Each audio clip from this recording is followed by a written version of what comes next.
Loveline is meant for an adult audience. Loveline may contain sexually oriented content. Listener discretion is advised. Adam Carolla and Dr. Drew. Loveline, coast to coast. Hey, everybody, it's Loveline. I'm Adam Carolla. That's Dr. Drew. Phone number. Forget about the phone number. That's right. Dr. Drew, board-certified physician, addiction medicine specialist. Drew, why do we need to forget about the phone number? Because this is our favorite kind of Loveline show. Mm-hmm. Because? We're not here. That's right. We're not physically here. I mean, we're here spiritually. Spiritually. Yeah. Our thoughts are with you. And this is a best-of show that is does not have a guest in it. Now, normally we take good guests and put them on the show, but in this case, this is all the best calls. And it's our favorite guest, too. The love that constantly exudes between us. That's right. So enjoy. Good times, everybody. Phone number 1-800-LOVE-191. All right. Let's talk to Jay, who's 29. Jay? Yes. Yes, I'm Jay. And my question's about my girlfriend. She's recently aborted our child, and she says it's because she had suppressed memories from her brother molesting her when she was younger.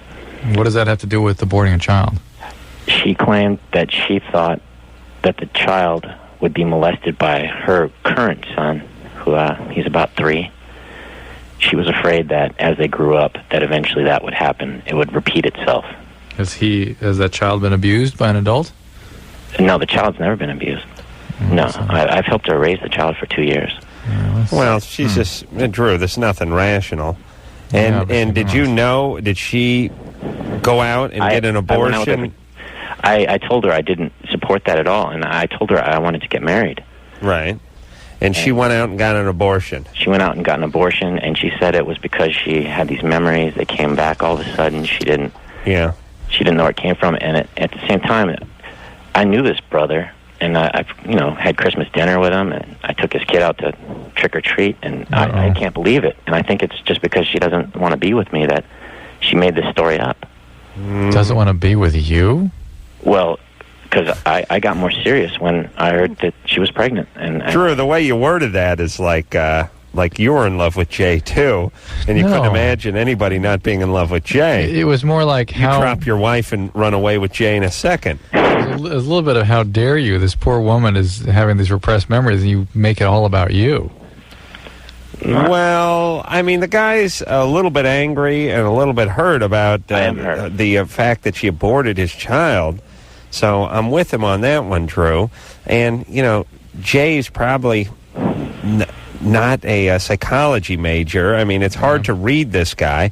Yeah. And not you, Jay, but I mean the brother. The brother could have molested her and then went on to sort of seem very normal.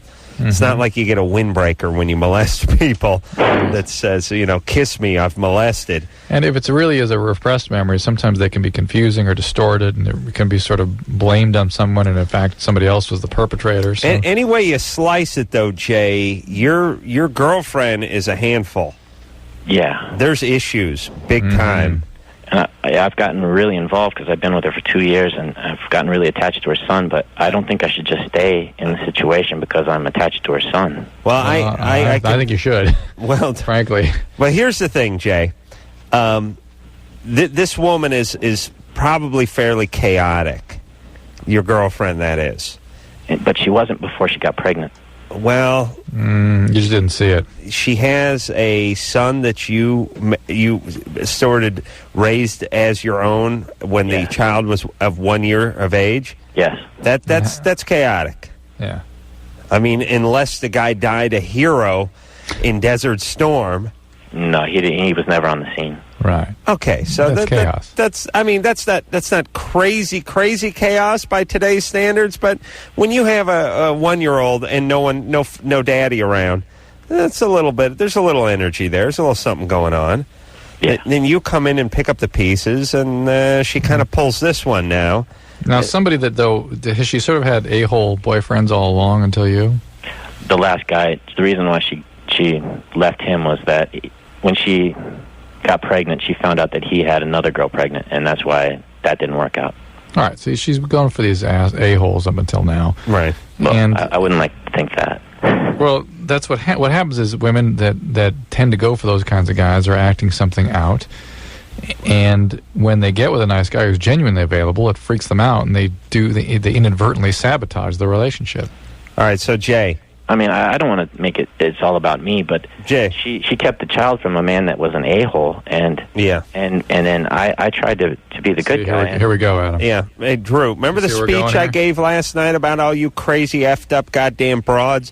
Yep. Giving plenty of sex, no blame and no responsibility to the a-hole guys, and beating the crap out of the nice guys that are trying to make a go of the family. Yep. This is just more of that. This is that, but she's really flipped out by intimacy. She can't tolerate it. Okay, Jay. Yeah. Listen to me and listen to me good. Yes. You are not equipped emotionally to deal with a chick like this, because this chick is a handful, and she's a mess, and she got scrambled a little bit. This is going to be a tough, tough job for you. If you love the child, that's great. I respect that. And if you want to make a go at it with her, she's going to have to get a little therapy. Because if this is true, I mean, you can say to her, listen, I'm not blaming you for the abortion. I understand you were molested by your brother, but if in fact this is all true, then you need some therapy. Right. Because you will screw up this kid. Yeah. Okay, that's it. She's got to get therapy. And Jay, if she gets kooky, you got to just walk. Okay. All right. The part that breaks my heart is the 2-year-old. Yeah, see, I wouldn't give him the just walk recommendation. I would say hang in on behalf of that kid until the kid's at least 8 or 10. And, I mean, that kid needs a steady relationship for a long time. Well, was it a boy? Yeah. Oh, then stay in, because I don't want him to stab me. If it was a chick, I say move on. She'll be a stripper or porn star. Society will be that much richer. Regina? Yeah? You're 14? Uh-huh. What's up? I wanted to know if putting, like, absorbing hairspray kind of, like, in through my skin, is it, like, would it give me the same effects if I huffed it? No. What if you just put the can up your ass? Just shut it off in there? Yeah. Explode it? Yeah. Well, what's going on here, Drew Regina? What is going on? You're hoofing hairspray? No, okay.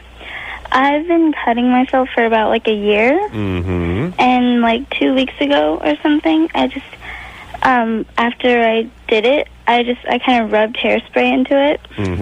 Why? I don't know. What kind of hairspray? Like Vidal Sassoon or something like that.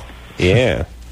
Yeah, and it kind of, like, I don't know, it didn't really hurt, but I kind of got, like, this rush, and, like, a couple, you know, like, right now, they're kind of, the scars are kind of healing over, and they're all, like, purple and puffy. Mm-hmm. And it looks, like, cool, and I wanted to know if, like, because it's in me. No. I like it. Who is treating you for your behaviors? Huh? What's going on here? Who's treating you for this cutting? Nobody. Okay, you got to do that. It's not cool to have big scars, big keloid scars on your forearms. Not cool. It's not good for you to put hydrocarbons into your soft tissue. Okay, this is really over the top, inappropriate behavior. Okay. Okay. Yeah. And to be what's thinking up? it's cool. What's up with you? You mad at your parents? Yeah, I guess so. What are they doing? They make money? Sure. I mean, what do they do for a living? I know you don't know what your dad does, but what's your mom I know do what my for? dad does. What? My dad's a blackjack dealer. Oh, really? Yeah. I guess that's specific. I guess you'd have to know that. Yeah, and my mom's, like, a secretary, I think. Ooh. Okay. So your parents, they're busy. They don't pay attention to you? Well, my mom she's really abusive, and What kind of abuse? she just hits me. Oh, she does? Yeah. Still, at age 14? Mm-hmm. What is she, Mexican, Italian? What is she? We're Asian. Asian? Oh. That explains the blackjack. Why are they so attracted to the card dealing, the Asians, Drew? And one day I'm going to find out an answer to that. Is it the numbers? You should, if your mom does that, you should call Child Protective Services, Virginia. This is really damaging for you. You know what drives me nuts, Drew? when I draw like the 6 and the 3, I got a 9, so I do the hit me, and the guy keeps flipping the cards, and then I bust, and he starts gathering the cards, and I haven't done the math yet, and I'm not sure where I'm at. For all I know, this guy's giving me the shiv. Maybe I got 21, maybe I got 20, but he flipped 6 cards so fast and did the goddamn math so fast, and he's collecting them all. And I'm always too embarrassed to go, oh, wait a minute. Hold on, Hop Sing. Not so fast. They take your fingers one. Trying to screw the round eye again. Yeah, 1 Mississippi. Hold on, I got to take my shoes off. I'm out of digits. Oh, okay. You win this time. Okay. So, listen, Regina, you got to call the Child Protective Services if your mom's beating on you. Well, it's been going on since I was, really little, and... Yeah, but it's making you cut on yourself now, and you're screwing yourself up. Why things are a mess now. About getting help or whatever. It's it's not like I do it, deep enough to... It doesn't matter. You're having it. You're in pain. I know why I do it, so... Why do you do it? Because of, I just had lots of problems. When I was 8 until I was 10... From 8 to 10, my uncle just, touched me and stuff. And then... Does anybody in the family know about that? No. No? Mm-mm. No, all right, so there's another thing you got going here. All right, listen, Sweet Pie. How are you doing in school?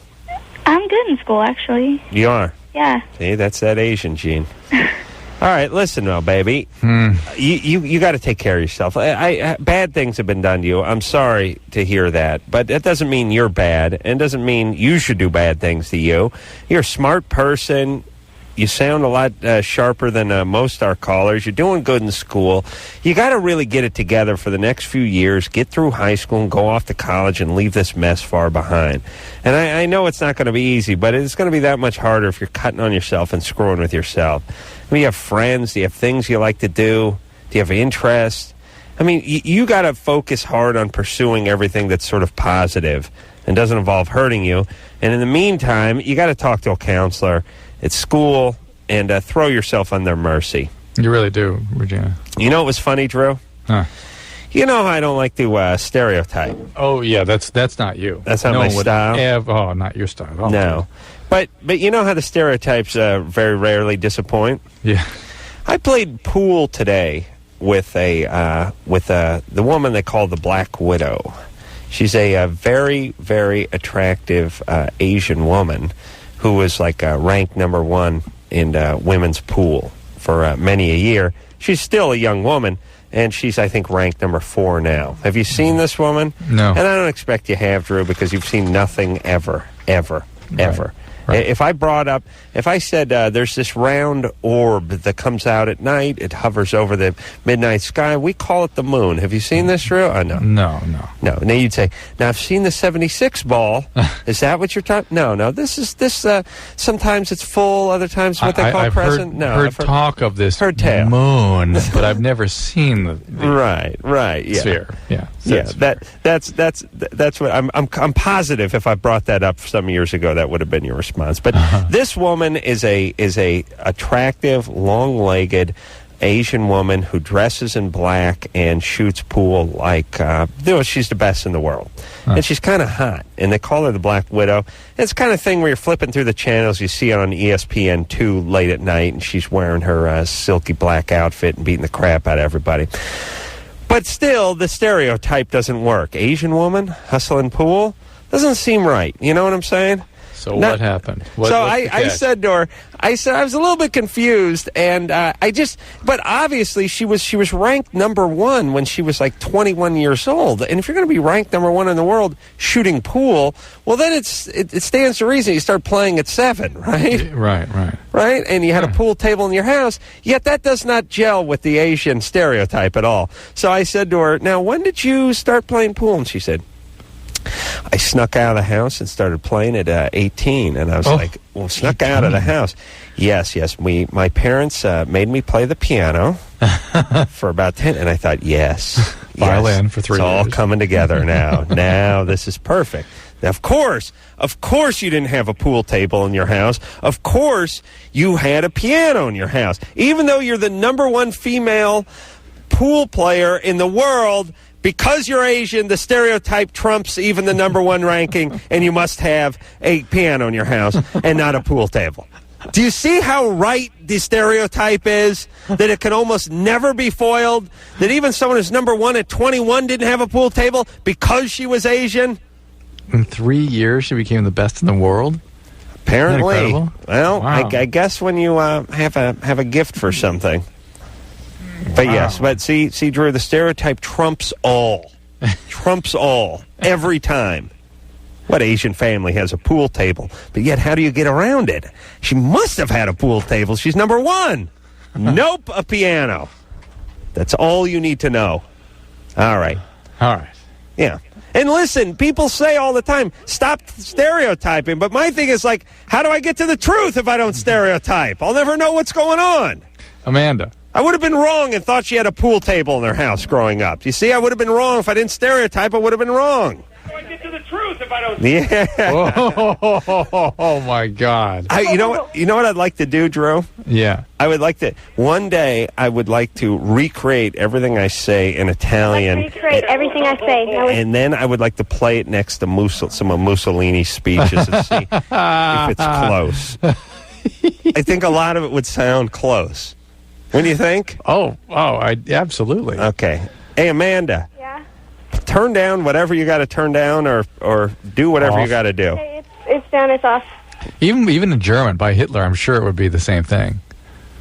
Yeah, right? he was probably talking about Asians shooting pool that whole time. I don't know. When he was up on the pulpit and he was making a fist and pounding on it, he could have been talking about Asians and pianos. We don't know. Maybe even the heated sofa. I'd like to. They never do really translate those. So how do we know he was sending a negative message? He could have. Now you're scaring me. Well, I'm just saying he could have been saying like the half track and parking lot C has its lights on. Maybe he was making a PSA announcement. He could have been talking about what they were going to eat. I don't know what he was saying. That's my point. Let's not rush to judgment. That's all I'm saying. Okay, we'll take ourselves a little break. We'll be right back.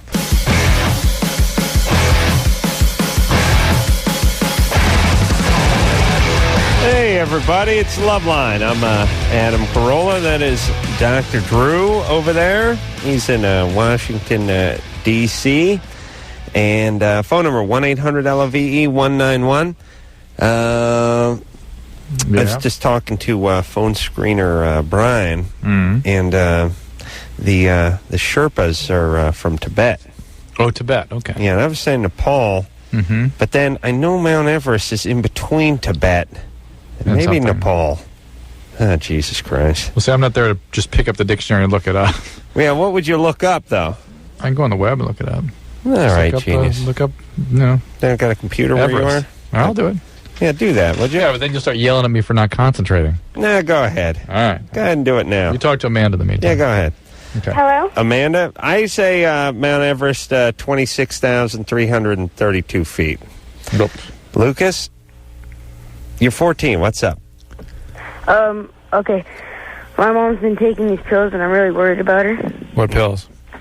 She takes, just, like, sleeping pills, and, she's been taking, she tells me she's taking, Valiums. She's been doing this for a long time? She has, but I've just been recently noticing she's been getting really stoned and stuff off of it for the past, like, couple weeks. Does she become unconscious? No, not really. She just kind of, like... Where's your dad? What? Where's your dad? I never know him. Is she doing this during the day? She gets home from work and she does it. I tell her she should just do it when she just goes to bed, so she doesn't have to. You didn't call recently and tell us the same story? Huh? No. Remember the story? Yeah. I thought it was that day. Drew, why'd you screw with me? This is why. See, I wear the same clothes every day, so when I just sort of look down, I'm not sure what day it is. I remember the kid called and said she gets home from work, she says she's stressed, takes a fistful of Valium and Soma. Right. Sort of goes out. Right. And I was telling him also, leave her alone and get the hell out of the house. Yeah. Lucas? Yeah. Yeah. Well, we'll give the same advice to you as we gave to the other kid, which is talk to your mom and tell her this is it's bothering you, and if she could explain it to you. She might explain it, and it might make it better. No. I just mean, we're getting Lucas's version of the story. Yeah, all right. I mean, it would be marginally better if she explained it, and see if she can't take these pills later on in the evening when you're safely in your room beating off, or not, or not. Like Lucas chimes in with you. Or not at all. Maybe she'd take it out. And if she needs some help, I think one of the things you have a right to do is call social services. You know, you've got a parent, you have a single 14. parent, you're out of control. She's out of control. She's napping. She's He gets control of the TV. Yeah. Are you kidding? Don't you wish your parents would have gotten themselves a little bit loaded and just passed out, and you just sit there and watch TV and do your homework and go to bed? Yeah, when you're 14, and he's obviously very codependent on the mom, and all right, it's damaging to him. Lucas, you got friends? Yeah. All right, hang out with them. Hi. And talk to your mom. Let her explain it. But if she doesn't explain it well, tell her she's got to get some help. Yeah. Well, this is addiction. It could be. Yeah. Oh, absolutely. Soma and Valium should never be taken together anyway. Really? Oh, yeah, that's crazy. I'm seeing a lot of Soma addiction lately. I just heard take it together. You just heard try this. Yeah, I don't hear the never taken together. I hear taken together. Okay, I'm drinking a lot of Soma lately, interestingly, and there's a real characteristic withdrawal people get into where they get this tightening up in their back and this arm pain where they feel like they want to twitch the arm and punch things. Oh, yeah? Yeah, they get like a restless limb in their upper extremity. And they get this agitation where they can't stop moving. What is Soma? Constantly moving. It's a muscle relaxant, but it's actually converted to meprobamate, which is an old-fashioned Milltown. Ever heard of Milltown? Sure. Great band from the mids. Yeah, it's sort of like something that... No, I don't know. Mickey Finn? Amanda? Yeah? All right, so you're 14. Yeah. You get spontaneous orgasms during the day. Yeah. And I don't even know why. And nothing's there to turn me on or anything. It just happens out of nowhere. Are you on any medication? No.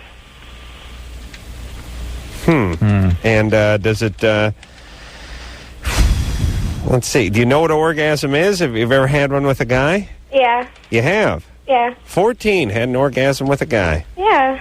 Wow. Yeah, so see, girls that they have it, it's like, yeah, what are you talking about? Of course. Of course. How could I not? They fall right out of me. And it feels the same? Yeah. All right. She's one of those types. That's the spectrum of the female. That's a nice little perk. Are you a virgin? Yeah. How did you have the orgasm with the guy?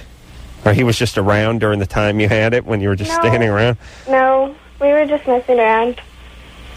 Wow. You got an older sister from me? Not too much older, just like 6 months? Oh, just think how that could add to your laziness. I mean, yeah, because while it's raining orgasms over at Amanda's place, I can't get an orgasm out of a woman with a flat bar and a single jerk. But I'm really... You know what a single jerk is, Drew? No, it's like you pull your... Mini sledgehammer. Mini sledge. All right, 29,028 feet. You ready? 29,000. Yeah. Wow.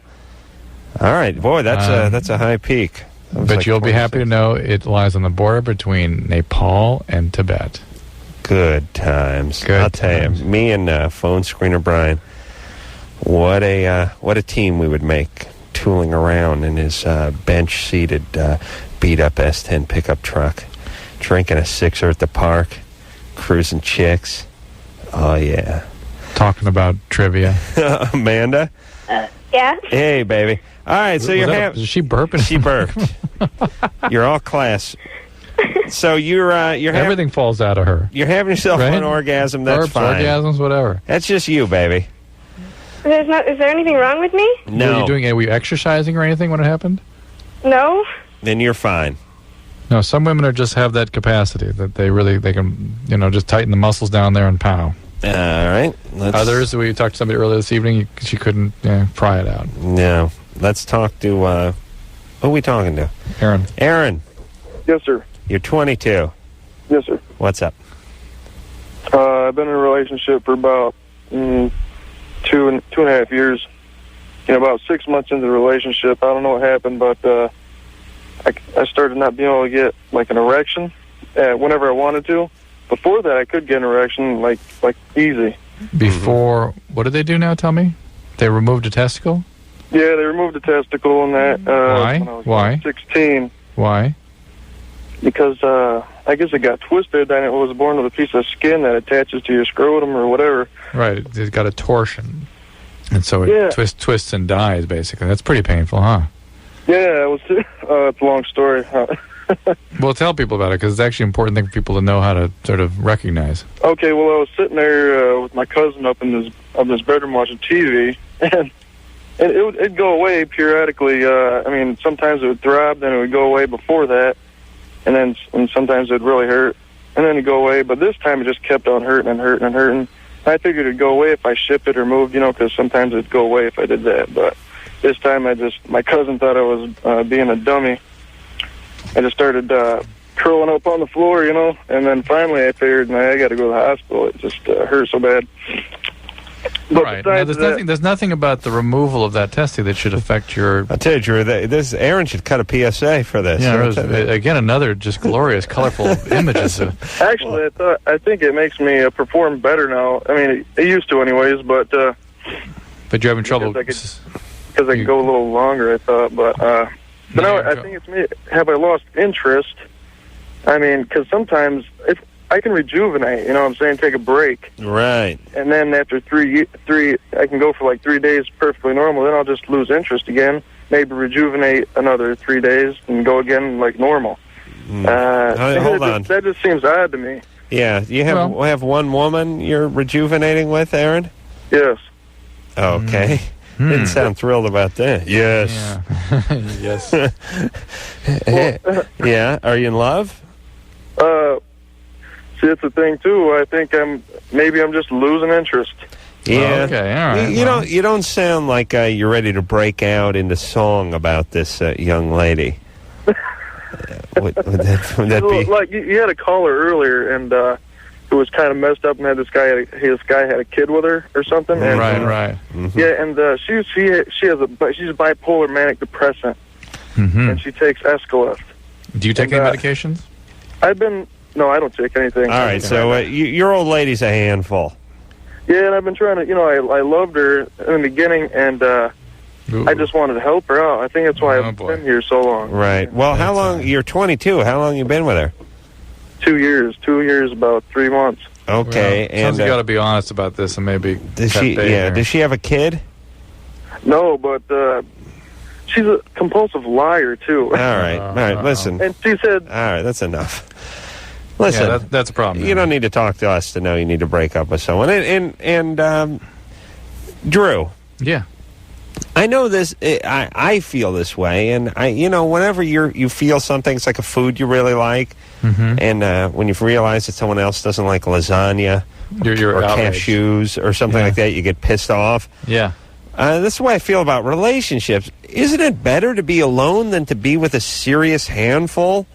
I mean, but you gotta remember, a lot of people need that. They seek that out. I know chicks need that, but the guys need that too. Some guys are very codependent. And I'll tell you, let me just finish with Aaron, though. It sounds like there has been a real change in his performance that may be not just because of the lack of enthusiasm about the relationship.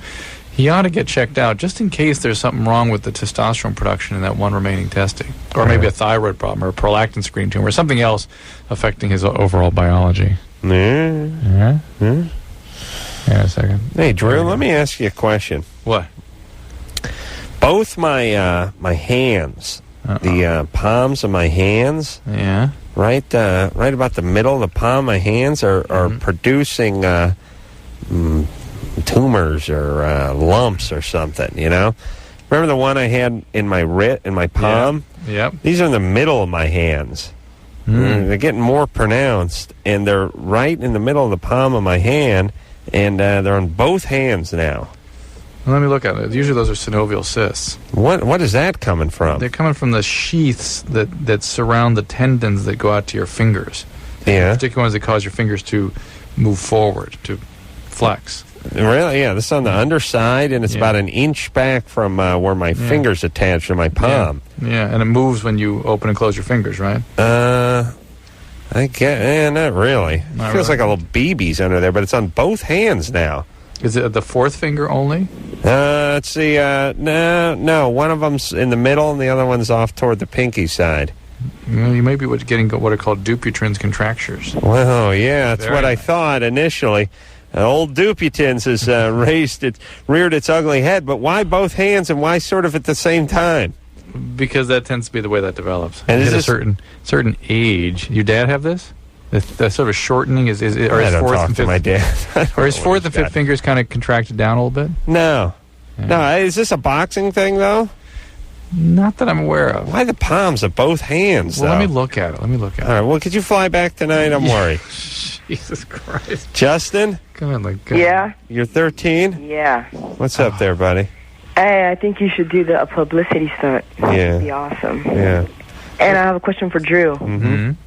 Hey, is it possible for real life dog sperm cells to we could inject them into some lady's egg cells and could make a baby out of that? No, you can't. You can't mix across species. All right. Sorry, no dog baby. God willing. God willing, one day, though, Justin. Yeah. We'll be able to do that. Yeah, it'd be awesome. Yeah. Interbreeds. Yeah. Yeah. What would you mix, Justin? Like a wolf or something, or werewolf. You go wolf human? Yeah. Mm-hmm. Yeah. Wolfie. Yeah. Yeah. All right, thanks. Yeah, all right. Good times. Yeah. Good times, right? Good times, yeah. Yeah. I'd do like a giraffe and a catfish. Ooh, nice. Yeah. Yeah. That's good eating. Oh, yeah. No, that's better. I'd probably take my two favorite foods. I would take like a cow and like a linguine. Or is that a pasta? Yeah, linguine. Yeah, I'm not sure that's a species. Oh. Well, you know what I'd do? I'd take a cow and an asparagus. Ooh, yeah. No, that wouldn't work either? No, plant animal. I would take a cow and a ribs. Yeah. Now, you know what I would? How about your favorite food and just cross it with a rhinoceros, you get more of it. Yeah, but rhino could be tough. I'd take a cow and a pig. All right, there you go. And make a kid or a pow. A pow. That's right. I would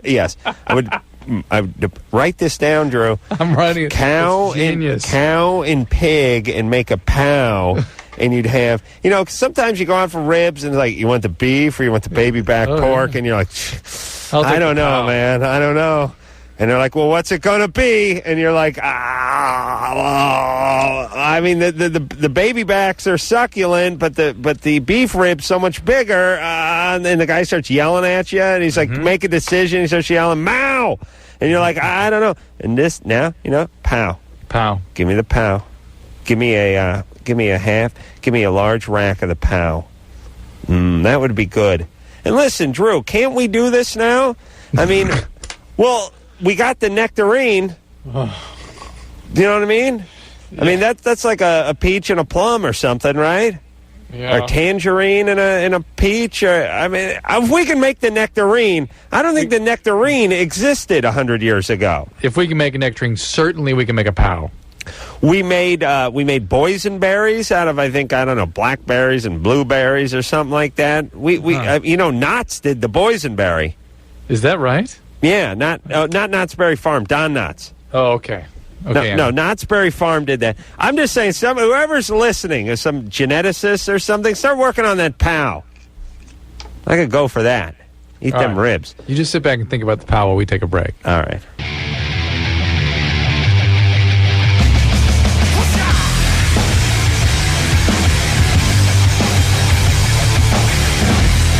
Hey, everybody. Loveline.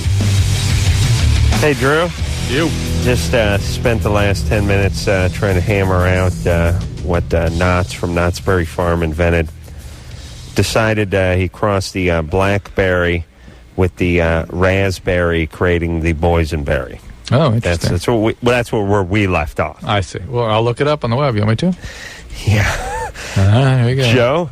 Yeah. You're 20. What's up? Yeah. My girlfriend, she's 21. We've been together for just over 3 years now. And 2 weeks ago, she started bitching about if we get out of the car and we start walking somewhere, if I walk a little in front of her, if I walk through a door before her, or like if I'm ever in front of her, she's like bitching about it being disrespectful. And it doesn't happen all the time, but I mean, I never think about it. How long has she been your girlfriend? Just over 3 years. 3 years. And how long has she been complaining like this? Like 2 weeks. 3.5. Is some of this sort of... Is she from Atlanta? Is she from the South? Yeah.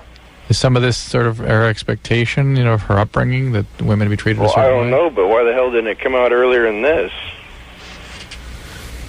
It's just like all of a sudden. I don't know. Do we care?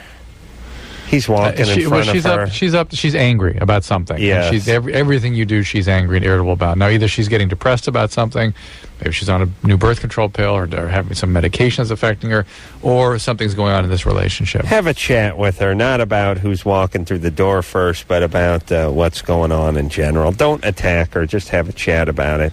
All right. The boysenberry was developed in the early 1920s by Rudolph Boysen of Napa, California. Considered along with the loganberry and the youngberry a variety of blackberry. What the hell that Knott's of Knott's Berry Farm did? They're just canned stuff. Well, maybe he got hold of this thing and kind of claimed it as his own or something, because that would have been right about the right time period in the 20s. All I'm saying is come on, if they could do this, we're up to mating the pig and the cow. That's all. That's all I'm saying. Ooh. Yeah.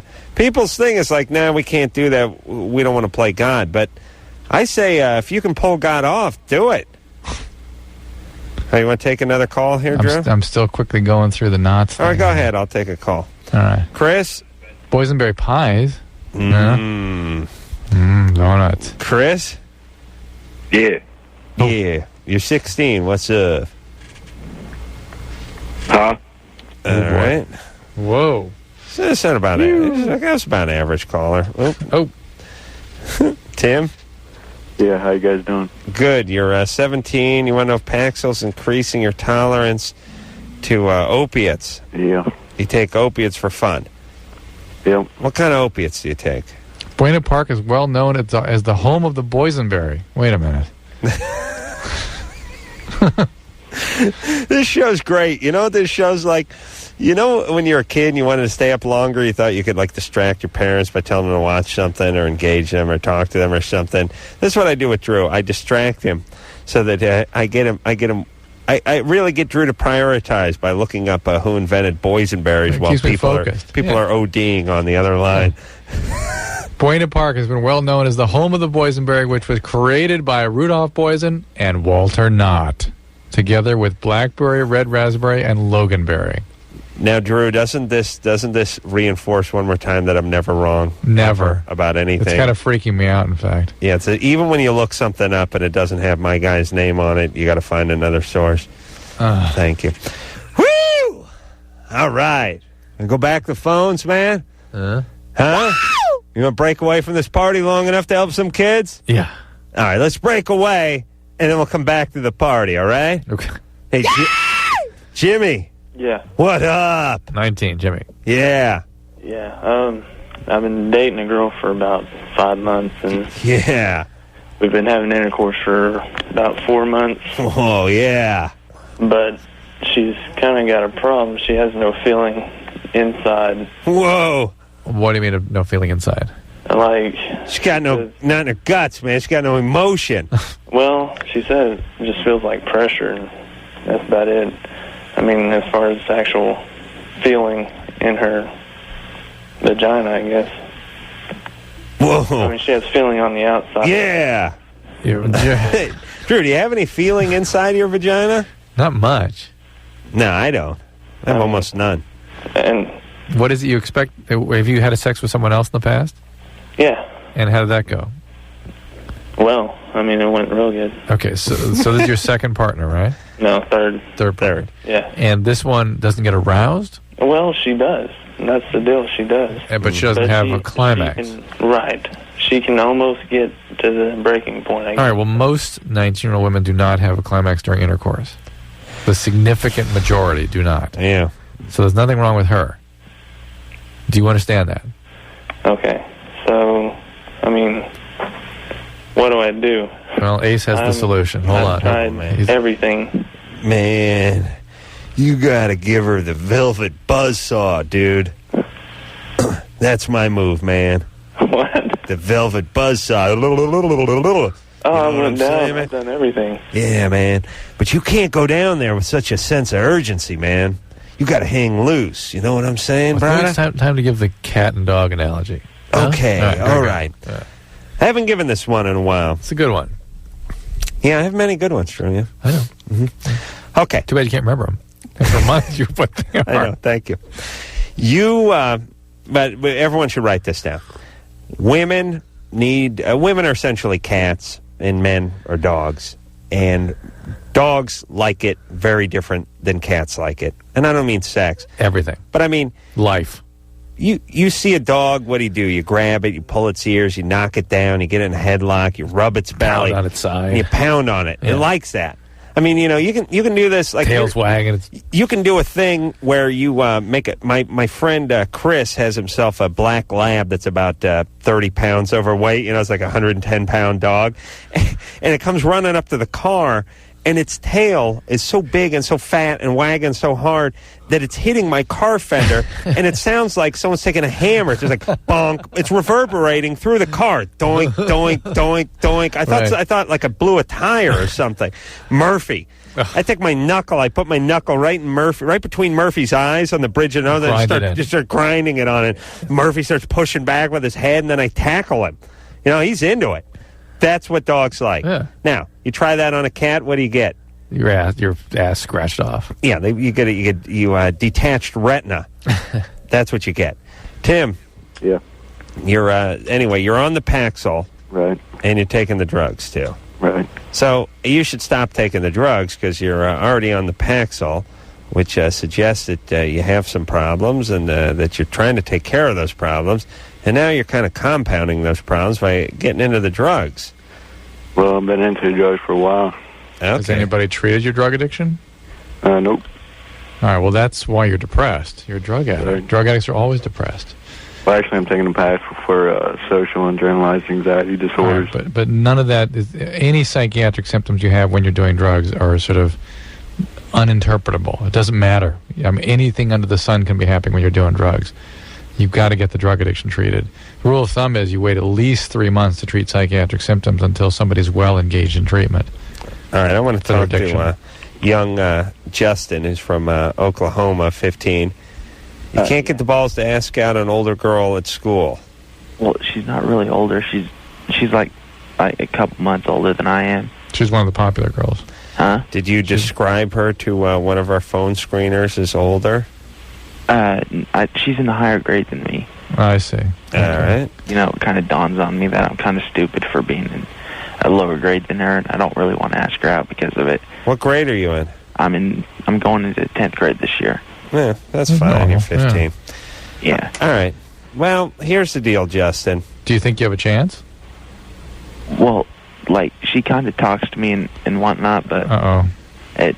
She talks to you telepathically, or she actually moves her lips? Because I believe there are girls communicating with me, but that was different. Yeah, it's not like one of them. Does she have a boyfriend? Huh? Does she have a boyfriend? No, she was going out with this senior last year. But me and this senior didn't really get along. It was kind of a faggot, like an ape. Mm-hmm. So the girls I would communicate with telepathically would command me to rape, Drew. Good times. Yeah. Interesting defense from a legal standpoint. It's like Son of Sam. Yeah. So anyway, I cut Justin off because he said her ex-boyfriend was a faggot who walked like an ape. Yeah. And although I don't mind that kind of talk on this show, it just sort of seemed to come from nowhere, and it was kind of weird. Did you kind of get that vibe there, Drew? Yeah. Yes. So here's the deal, Justin. We don't care. I don't care if the girl goes out with you or well, go ahead doesn't and go ask. out with you. But go ahead and ask. I don't know. I don't like Justin. Okay. Don't ask. You should live, and not only that, Justin, with this girl, but for your whole life. Never ask. Never dare. His head should grow on the ground, and he should grow up like an onion. Grow like an onion. Yeah. They'll take a, oh boy, could I go for some boysenberry pie right now? Big clump of ice cream. You know what I do, Drew? I give it a shot in the microwave. Just a shot, about 33, 34 seconds in the microwave, then pow with the vanilla Haagen-Dazs. Ooh. Yeah, and I start with a fork, and then I transition into a spoon. All right. Someone pointed it out to me and was sort of laughing about me. Yeah. I was saying stuff like, yeah, me and Dr. Drew, we speak on the phone at night, and Dr. Drew and I this, and Dr. Drew, and they said, you got to call him Doctor? Can't call him Drew? When I call you at the man show, I go, hey, it's Drew. Like, who's calling? Well, that's what I told the people. I do it for clarification, not out of respect for Drew, but for you guys. If I say I'm just talking to Drew, they won't know who you're talking about. Right. As it is, they don't know. Yeah. Right. So. I'll tell you okay, for what? You know, my dad. Yeah. My dad, my friend Ray, has a friend named Drew. Yeah. Who I've met 2 or 3 times. And my dad has met 2 or 3 times. And one time when I was speaking about you, I said, I don't know, they want me and Drew to do some morning radio, but I don't know, Drew said that we ought to sit it out, and I think we're going to do this. Drew and I are going to do a speaking engagement or whatever. My dad thought I was talking about Ray's friend. You sure Brad doesn't? You're Brad. Your dad doesn't have some sort of neurological problem? I wish he did. It'd be so much easier for me if he did. I pray to God he's got a tumor the size of a pumpkin growing in his head. It'll make everything make sense, won't it? Yeah, it'd be great. He's on vacation right now. Drew, let me ask you a hypothetical. My dad's on vacation. Who do you think's paying for that vacation? The government? No. Himself? No. No. Third option. Shocking. Your sister. Ooh, close, but no. Adam Carolla. That's right. That's right. Shocking. Yeah. I guess it's the least I could do. The least I could do for that man. Summer? Hello? You're 20? Yeah. Yes. When he's done with this vacation, I will have spent more on him in this one vacation than he spent from 8 years old to the time stepmom kicked me out of the house. Summer? Yeah? What's up there? My roommate, he's like my best friend too. Mm-hmm. And accidentally had sex with him like a month ago. How does one accident? He tripped and fell and his penis fell into your... No. You've seen that Reese's peanut butter cup commercial? You got vagina on my penis? No, you got penis in my vagina. Well, both, I guess. But now he's like not even talking to me. Well, and he's not angry. He's just kind of freaked out. I don't know. It's been like a month, and it's just like, it was kind of like no strings attached sex, you know. He's been like my best friend since like elementary school, you know. Mm-hmm. And now we're both in college and working and stuff, and it's like, I don't want to lose my best friend, and I don't want to lose my roommate. It's really hard to find a good roommate. No, I don't believe any of it. I love him to death. But yes, you do. No, you're right about the love part. You like this guy. Oh, I love him to death. No. You love him. You like him. You like him. You got a crush on this guy. No, I don't. I mean, I find him attractive, but he's almost... Well, I don't want to get all incestuous and say he's like a brother, but... Well, you're attracted to him, you love him to death, and you had sex with him. And he's a great guy and a great roommate. Why wouldn't we were drinking. You're into this guy. I'm telling you, you're into him. Okay? Okay. Thank you. Thank you. You broke her down, Adam. Way to go. Thank you. Now, here's what's going on. The reason he's not talking to you is because he knows you're into him. And he's not into you that way. And he doesn't want this thing to move forward. He doesn't want to hurt your feelings, and he doesn't want you to get the wrong idea. Both. How do I know? Because, like, he's always, like, we're both single, and he's always been looking for, like, Drew, an ideal hold on. girl. Can we call the guy up? Huh? Can we call? No, he works graveyard shifts, so... So he's up, he's up working now. Yeah, and I'm staying with my parents right now for the week because I'm kind of trying to get away from him for a while. What kind of work does he do? He does a busser, waiter. So we couldn't reach him. We couldn't reach him at the restaurant.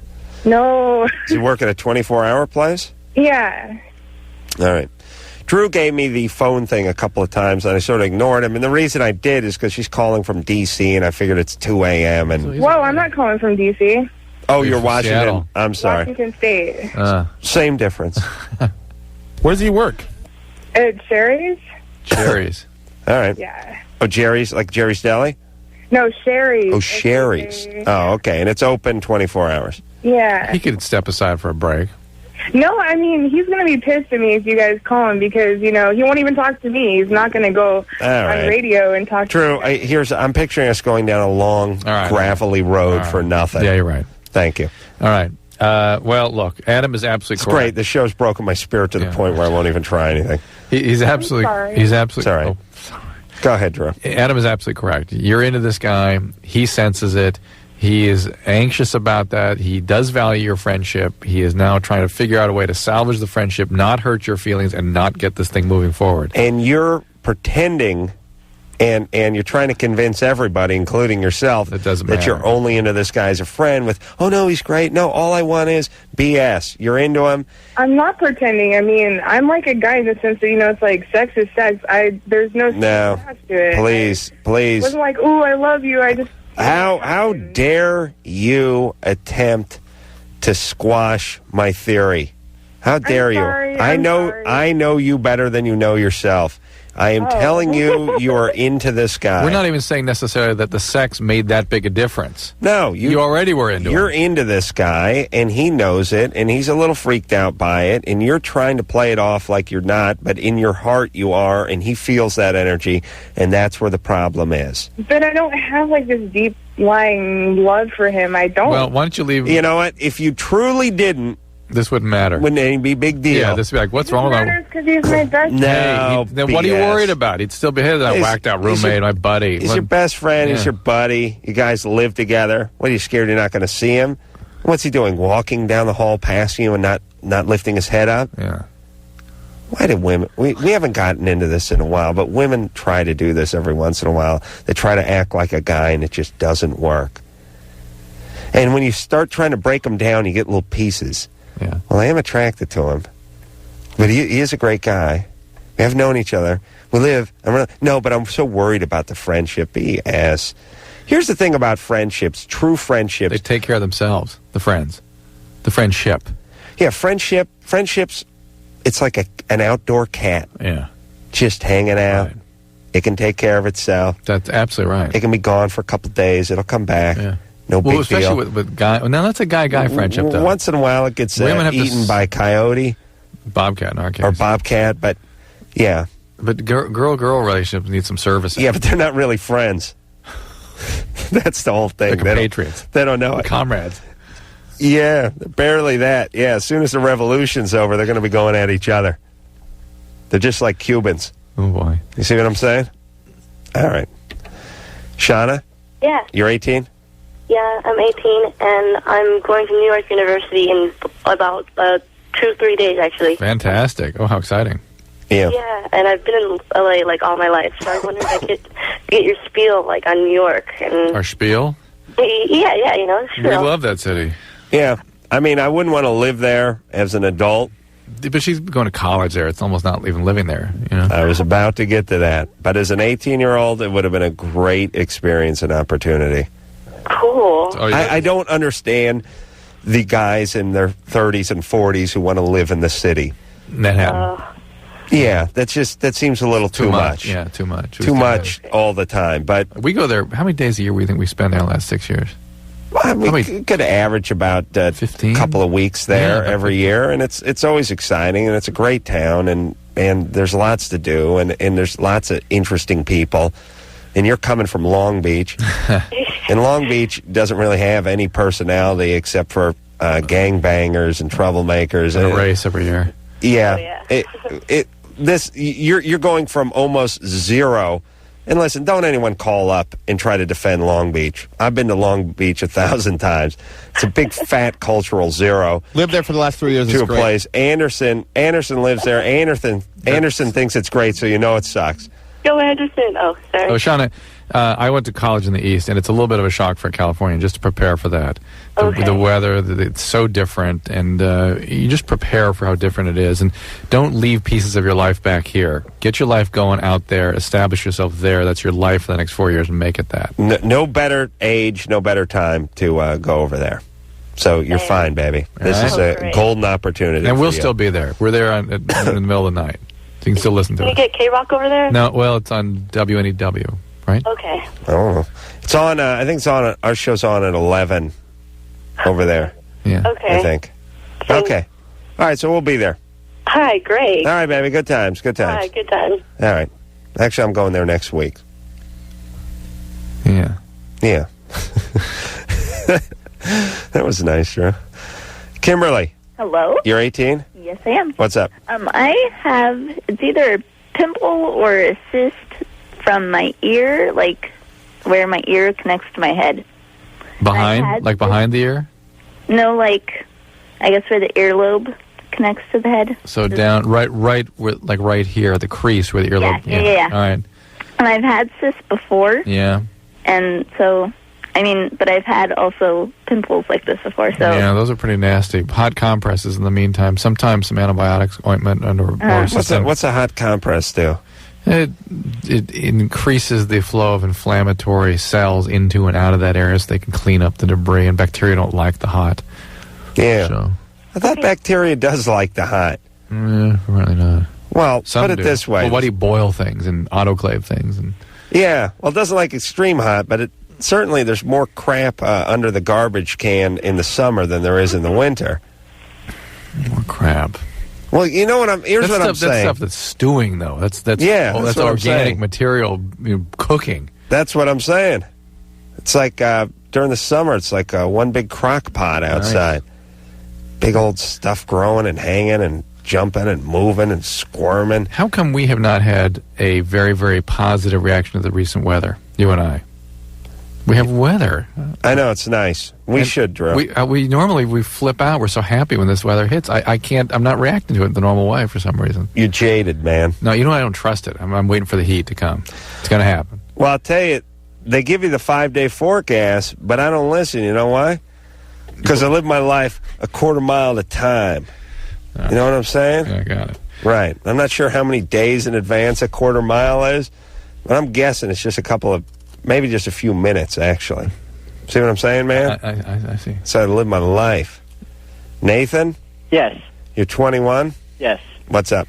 Hey, I can never seem to get a hard-on every time I'm about to have sex. Mm-hmm. I mean, I wake up with hard-ons and things like that, and if I'm masturbating or something, after a while I can get it hard, but every time when it comes to sex, I just doesn't like to go out like... You're gay. How often does that happen? Has it ever worked? Yeah, I mean, I can still come, it just won't get completely hard. So you've been able to actually have sex and penetrate? Yes. Does that something happens frequently for you? No. I mean, no. How many times have you had a failure? Well, I've only had sex like 4 times. Well, tried 4 times, and once is like the only time I really succeeded. Because okay. What's up? Are you on any medication? I am not. What do you do for a living? I work at a car lot. Car lot? Yeah. What do you do, wash the cars? Yeah, pretty much. Oh, that's the lowest man on the car lot totem pole. I know.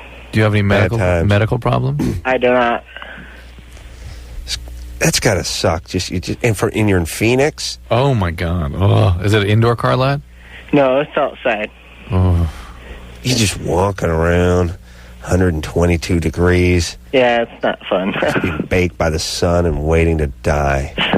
That's all. I look at everyone living in Phoenix as just waiting to die. Yeah, it's a good place to go.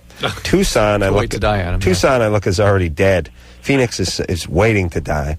And you just go around and wash the same car over and over again, right? Yeah, pretty much. What kind of dealership? Toyota. Toyota? Yeah. All right.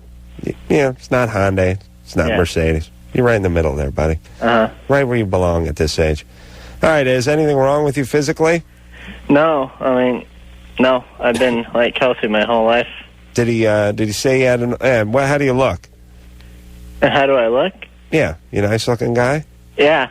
You ever, so, did you say you had an old lady, Drew? No, I said it's had sex 4 times. Yeah. How about getting a girlfriend and working it all out? Okay. Could you do that? That's what you need, Nathan. Right. A relationship where if it doesn't work, somebody can still kind of reduce your anxiety and support you and be with you. And so you get to the point where things are starting to work on their own. You meet any hot chicks on the lot? Yeah, there's some hot ones. You do? Out on summertime, yeah. There's no chick mechanics, is there?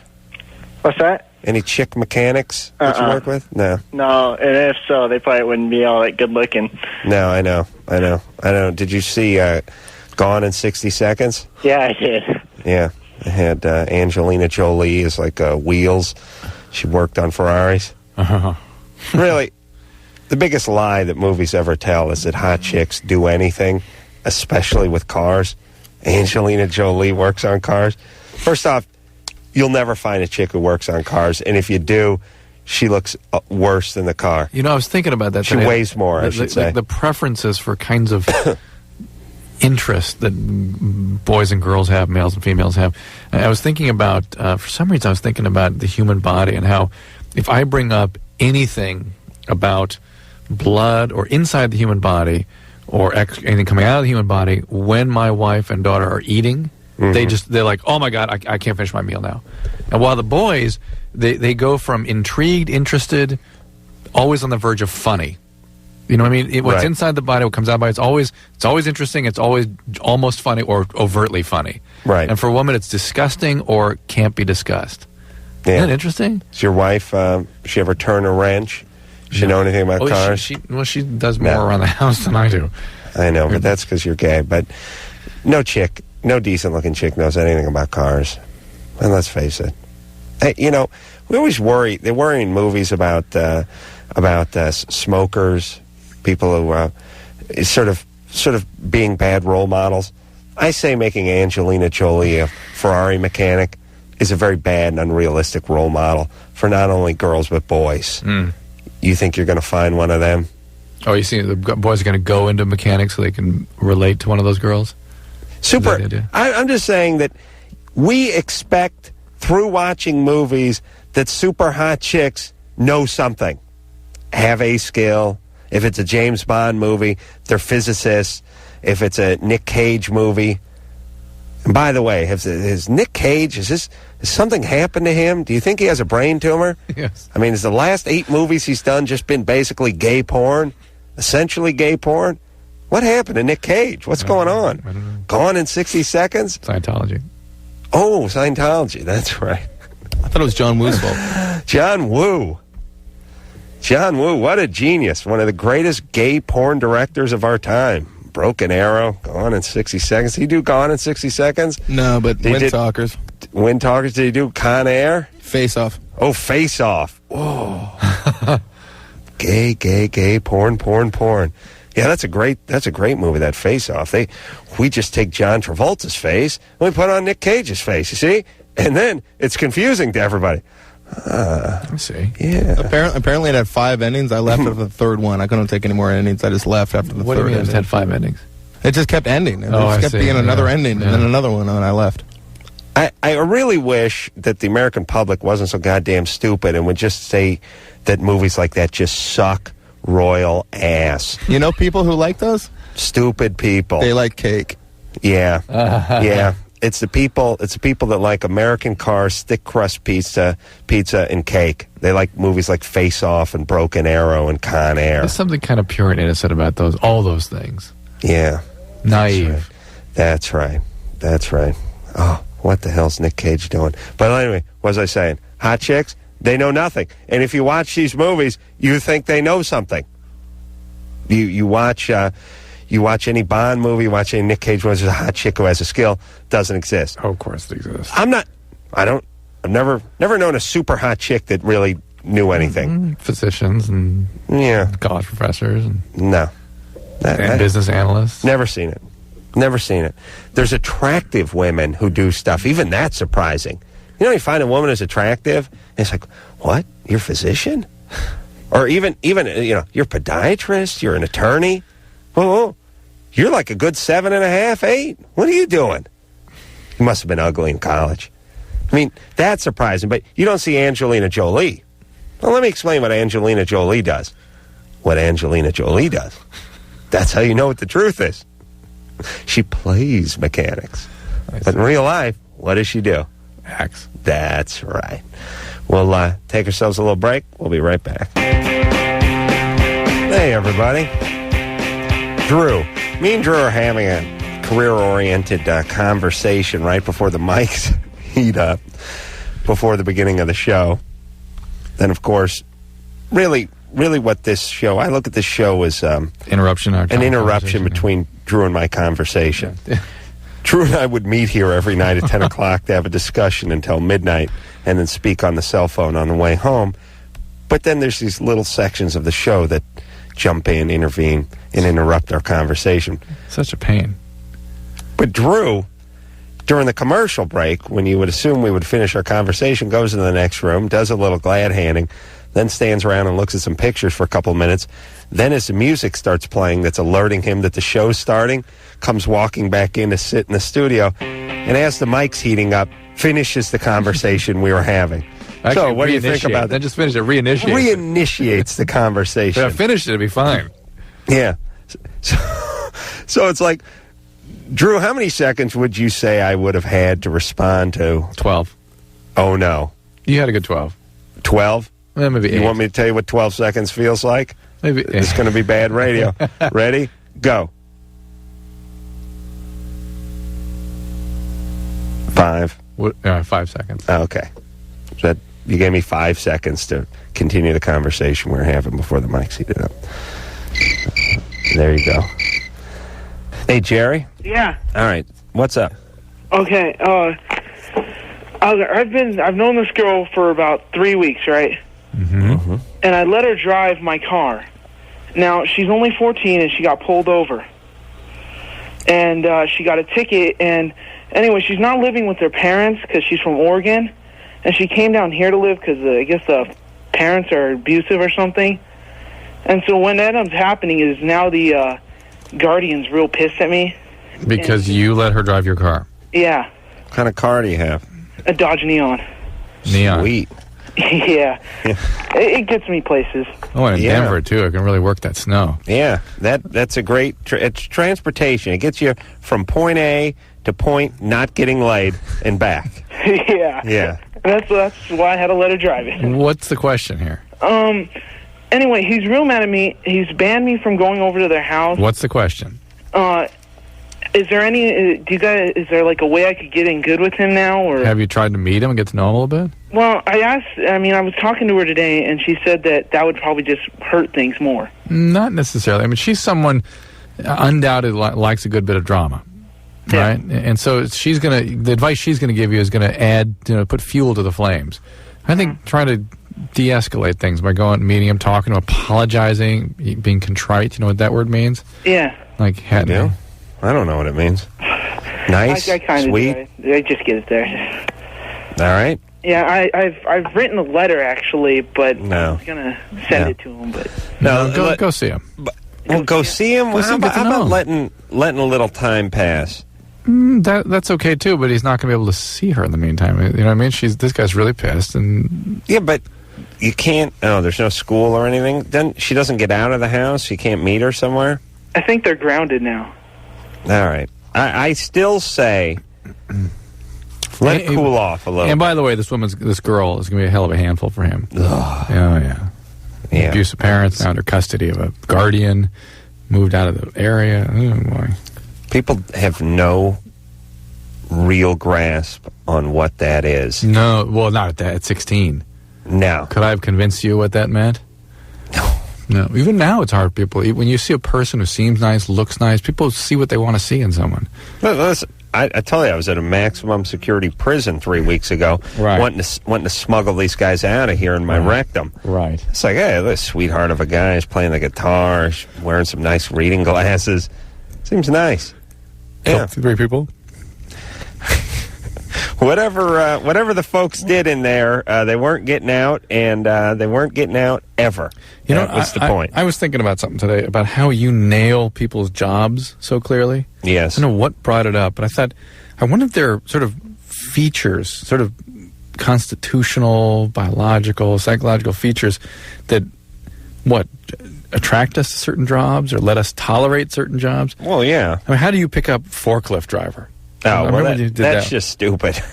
There's a lot of jobs that fall into the stupid category. But people in every one of whatever the job is, there must be kind of a feel, a character to that person in that job. You know what I'm saying? Yeah. Certain people would not be a forklift operator. No. But who would be? I don't And know, why? but I'll tell you when I talk to him. Why?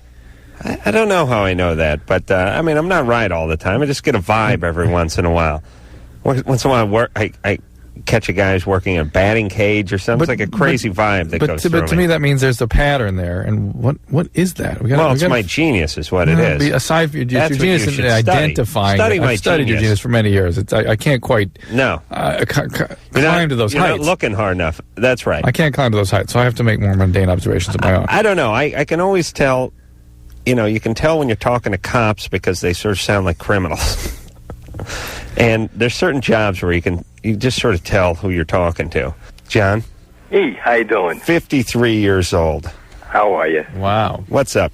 Listen, she's got this a little mixed up. What do you call it? I had 9 years sober.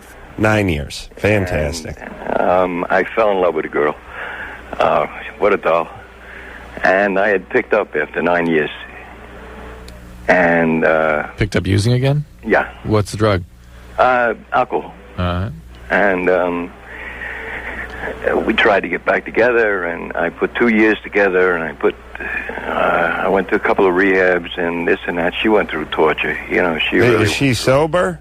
She's sober 9 years, yeah. All right. And we really love each other. We always ended up with each other, and I'm sober 7 months now, and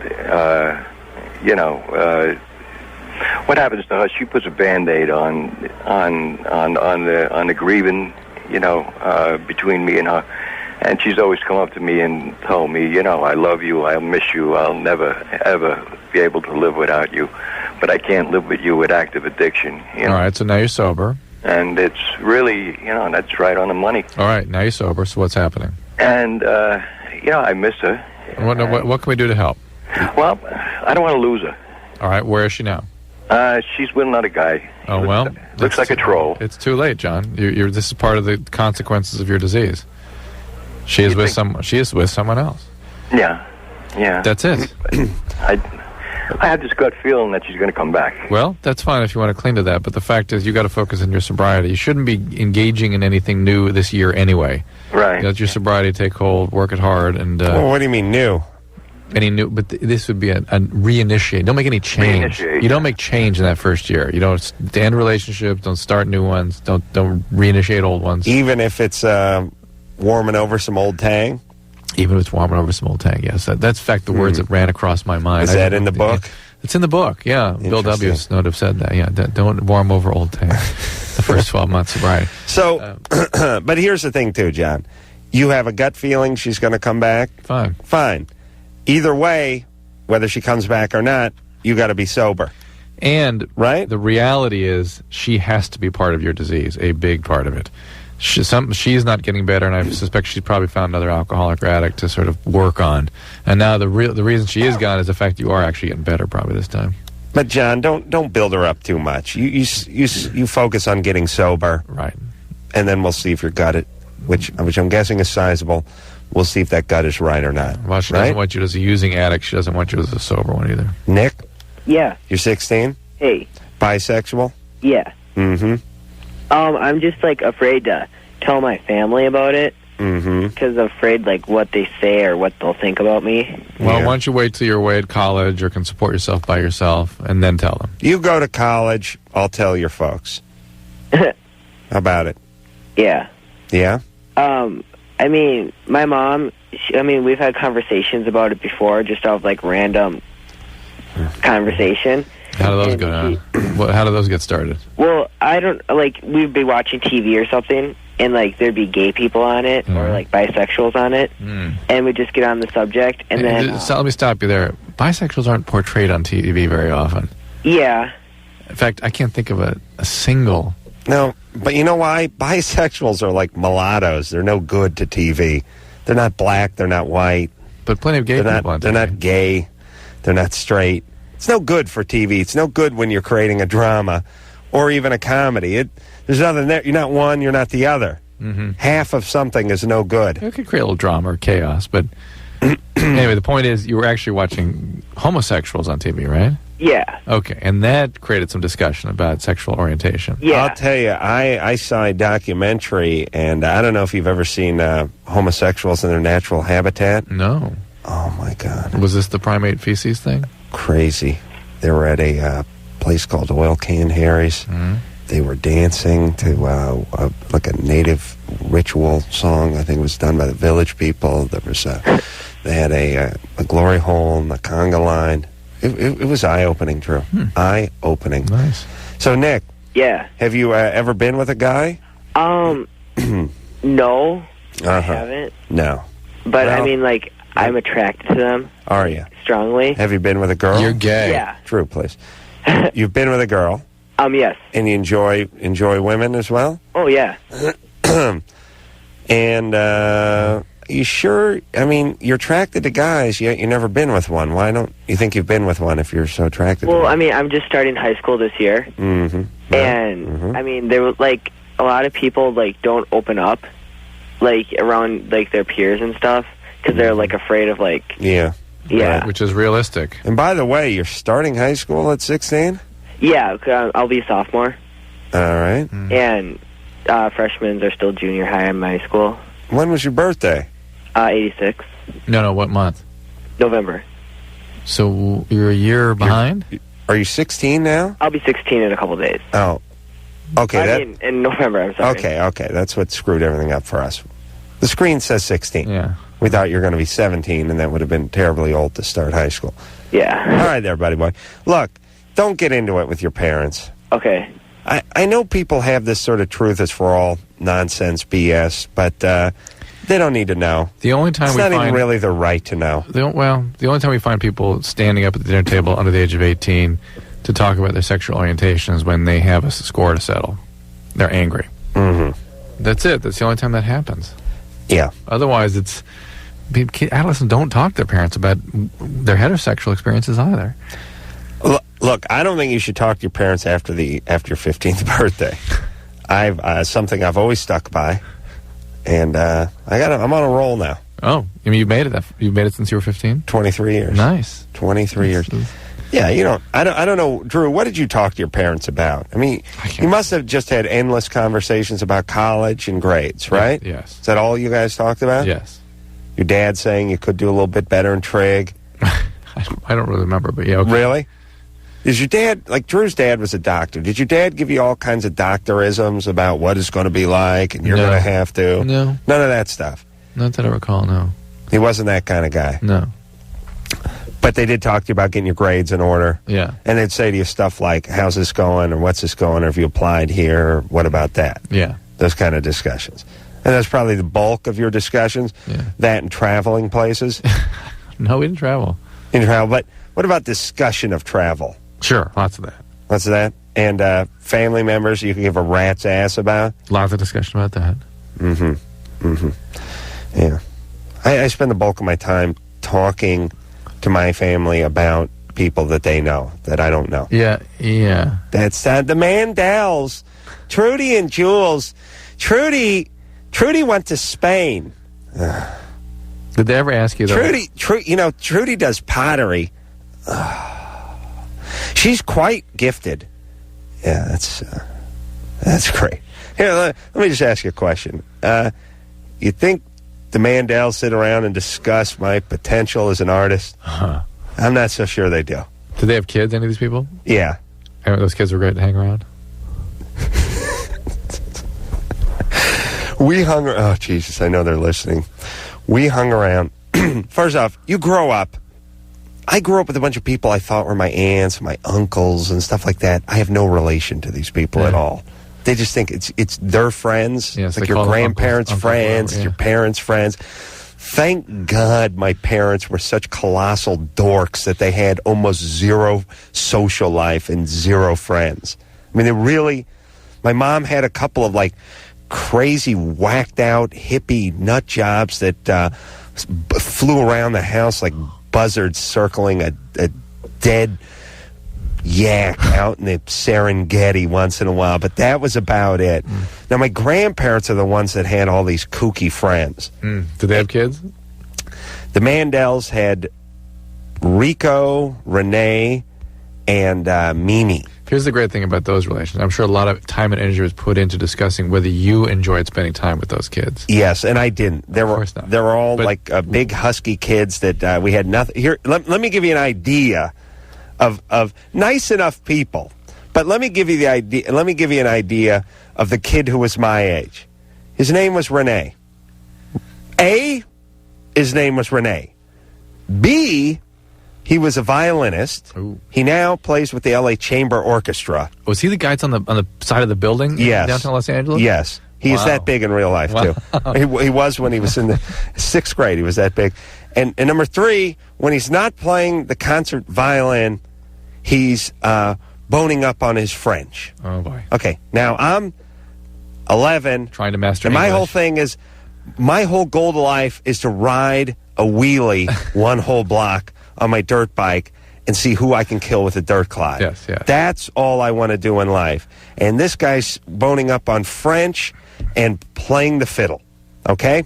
So, zero really interest to talk about. Oh, you take a couple 11-year-olds and stuff them in the same room. They can keep each other occupied. But it's not exactly kindred spirits, you know? And the Mandels were like this whacked-out family that was like half Jewish and half French. So Jules, the main dad, would always speak to the kids in French. Oh, boy. So it's like, and he'd do it when he was mad, so you'd be sitting there, and he'd lean on and go, and I'm just sitting there like, and I'm wearing a goddamn yarmulke, because this is what Jews do. Jews force you to wear a yarmulke when you eat at their house, because you'd go over there like, we're going to the Mandels for the Seder. Put the yarmulke, but it's a crappy paper yarmulke, and you've got that bad 70s hair, and you don't even know it's on. You end up walking around 2 weeks with a goddamn paper yarmulke on your head. You're just sitting there at the table, and when Jules isn't speaking French, he's speaking Yiddish, you know, and he's doing the Seder, you know, and it's like, I'm 9.5. It's like, oh, Christ, please, give me that goddamn brisket. I'll kill myself with it. I'll shove that, these goofballs. Not a kid. Nobody had a dirt bike. Nobody had a German Shepherd. Nobody had a swimming pool. Nobody had anything. It was just, we're going over the Mandels. You can put a paper yarmulke on and listen to Jules speak French and Yiddish for 4 hours. Meanwhile, all the food just gets cold. You just sit there staring at a steaming piece of brisket and watching it turn to ice while Jules waxes on about Elijah and the bitter herbs and stuff. I don't even know what the F he was talking about, and no novelty. Yiddish is like a novelty. It's like it's a comedic language. It was actually Hebrew, I suspect. Whatever. Yeah, okay. Drew, watch. I'll tell you exactly what it sounded like. You start rambling on in French, and I'll do my Hebrew, and I'll tell you exactly. This is what the Seder sounded like. Le français semble.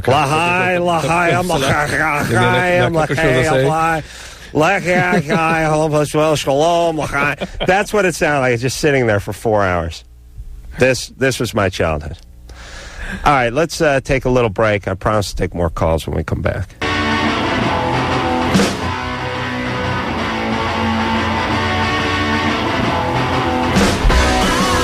Hey, yo, Loveline. I'm Adam. That's Drew. Let's get back to the phones, Drew. Let's go. Rick? Yes, how you guys doing? 29, dandy, buddy. What can we do you for tonight? Oh, well, first off, you haven't even mentioned your high school reunion coming up. My high school reunion is coming up on Saturday. How does Rick know about this? I don't know. I mentioned it a time or two. You going to go to it? Yeah. I know one of the organizers. Oh, are you? Yes. Well, no, I'm not involved, but one of my friends is one of the organizers. Where's it going to be? Universal. Oh, okay. I don't care if people show up. Oh, I want to go. I want to see this. Let me ask you guys this for a second. They asked me to host something, and I just said, no disrespect, but I really don't want to do that. I don't want to come back as the guy who's the host guy. I just like to meet old people and light a cigar with some $50 bills, do a rail of coke, bang a couple of cheerleaders who are now fat, and hop back in the stretch SUV. I've got to see get out this. of there. I have to see. These people are all. I've got to get the vibe. I got to see who these people are. They're just stupid people from I've the valley. got to come. You've got to tell me where this is. Oh, Saturday. It's this Saturday. Yeah. All right, anyway. All right, here's the scoop. This is the thing that's kind of freaking me out. My girlfriend of a year and a couple of months, her brother just came in town for just the last 2 days. He's leaving back to Chicago tomorrow. And he rented a hotel with his wife literally 2 blocks away from where she lives. So it's not like they're too far away. But she is actually spending the last 2 nights in the hotel with them, sleeping in between her brother and sister-in-law, kind of like 3 in a row. How old is she? She's 27. And how old are the couple? Her brother's 39. And I would imagine the wife would also be, somewhere bizarre. Right there. Here's the one thing that only throws me. She does see him a couple times a year. She flies to Chicago. The only thing that I can kind of see is her father, or their father, passed away when she was younger. So I'm thinking, is this kind of like her father that she didn't have? And he's 10 years older than she is. 12 years. 12 years older. Yeah, that is undoubtedly the kind of thing that went on for her. This is very weird. But what I'm figuring. Even if it were, let's say it was her father, that she was sleeping between her father and mother at age 29, that would be bizarre, inappropriate, horrible boundaries. And yeah, she's not. You know what? She's not a dumb person. She's extremely bright. Her brother is actually a emergency room doctor. I mean, it's not. She's not coming from. What? Why don't you appeal to him? Here's the question. Well, I just found out about it tonight, and he's obviously he's leaving tomorrow morning at a 7:00 flight. Rick, she happened to mention when I called. Rick, I figured she's just visiting. She's got another room. Yeah. Rick, settle in, buddy. Go ahead. Number one, what are they serving at the reunion? Is it going to be like veal, or do we get a choice between like a fish? Oh, you're not and going meat? Dinner. You know what? I turned down the invitation, but I've got no idea. I can find out for you. You were going to go? No, my friend invited me, but another friend of mine invited. A friend of 12 years invited me. Hold on, you invite people to reunions? That's part of the organizing. Yeah, we're good friends. That's a totally different issue. Has nothing. Hey, now I'm pissed off that you didn't invite me. What do you mean? Why would you? Why would you go to some other reunion that wasn't even a school I've been you went living to? with this. She's going single. That's basically. I've been hearing this for 10 years. Okay, Drew, I'm done. Well, Rick, here's the thing. Does she do anything else in life that's peculiar, creepy, or strange? Well, here's the one issue. We've been going out for a little over a year and a few months. The one thing that she's very, very close to getting her hours for child, family, marriage counsel, whatever it is. Yeah. But she's given up on it. But basically, the last year, the program that she was working for at one of the major hospitals shut down. And for the last year or so, she's basically just been a nanny to her niece, to her other brother's child. And she works with me every now and then. I mean, she'll come out and, kind of ride shotgun and help me out, and I appreciate it. I look forward to it. Wait a minute. What do you do? I'm a plumbing contractor. Right, shotgun. Well, what I mean by that is shotgun. She just rides around with me in the truck. She does some of the bookkeeping, that kind of stuff. She doesn't sweat any pipes? No, but she does pull pipe. All right. Yeah, and I don't mean mine. Well, all right. Don't mean that. Okay, listen. Here's the thing. I'll give everyone one weirdo thing to do, and granted this thing of sleeping in between the brother and sister-in-law, and what the hell's up with the sister-in-law? Yeah. That's the real question needs to be answered. I'll give someone one weirdo thing to do once a year, and if it doesn't seem to affect other parts of their life, I'll let them slide on. When did that ever happen? Never. Yeah. But he couldn't come up with anything other than sort of dropping out of nursing school. No, MFCC, Married Families Counseling, and she should absolutely, A, know that this is inappropriate behavior. B, it's 1,000 hours of clinical, and she was down to her last year, almost there, and then stops. Well, people do that all the time. That doesn't... No. And they can restart. That doesn't mean... That's not bizarre behavior. Yeah. That's not wearing your cat on your head. All right. And marching in the lesbian parade. Yeah. You understand? Yeah. Okay. Still, we know something's horribly wrong with her, and Rick's nowhere close to it, and Rick's a calculated guy, and something's up, and who cares? Okay. Don't get her pregnant. And thanks for not coming to my reunion. David, 34. Hi, good to talk to you guys. Listen, I live in Las Vegas, and I can tell you that prostitution is legal in every county in Nevada except for Clark County, which is Las Vegas, Henderson, Boulder City are the major cities in here. The girls do get screened. I believe they get a weekly blood test. Well, how many counties are there? How many? I think there's like 10 or 11. 10 counties in the entire state. Yeah, and think about that. In every county but Clark County. Rhode Island has more counties. But aren't all the ranches in one place?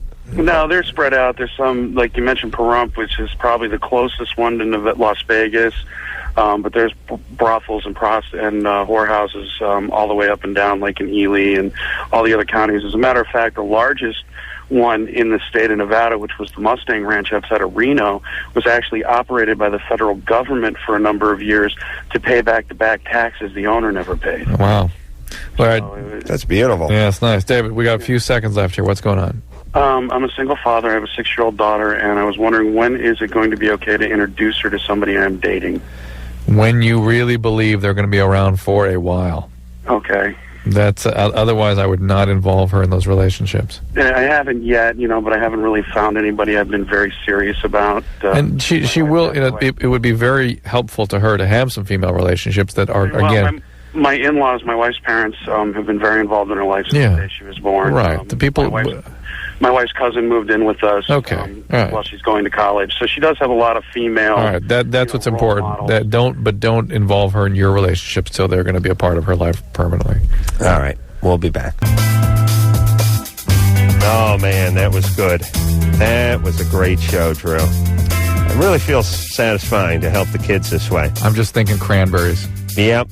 I'm going to head in the kitchen and get myself some pumpkin pie because, when it's cold and it's been in the fridge and you don't have to use a fork, you just eat it with your hand. Yeah, but you know what, though? You know what? It's still Thanksgiving right now, so you can have it hot. All right. Yeah? All right. Good time. All right. Thank you all for listening. Hope you had a great Thanksgiving. Until next time, this is Adam Carolla for Dr. Drew saying mahalo. This has been Loveline. The opinions expressed on this show are not necessarily those of the staff, management, sponsors, or this station. The producer for Loveline is Ann Wilkins Ingle. Loveline is a presentation of Westwood One Entertainment.